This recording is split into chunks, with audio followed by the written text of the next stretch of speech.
So come on down to the Ghost of Lancaster Candlelight Walking Tour, where you're going to be hearing all about Lancaster's haunted history, finding out about the heroes and villains, and finding out what all is happening in our history in our amazing city.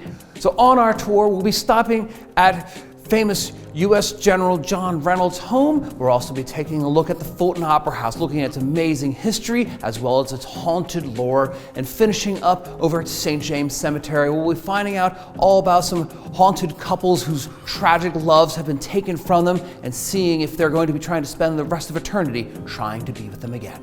My favorite story is The Legend of the Hounds, a tale of one of Lancaster's villainous Iron Masters, Robert Coleman, and his tragic story, and how the hounds got their revenge upon him. A story that will keep you enthralled and excited to hear how justice prevails.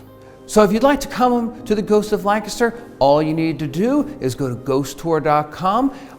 It's a great place to come out, bring the whole family, great for all ages, and it'll be an amazing evening, guaranteed.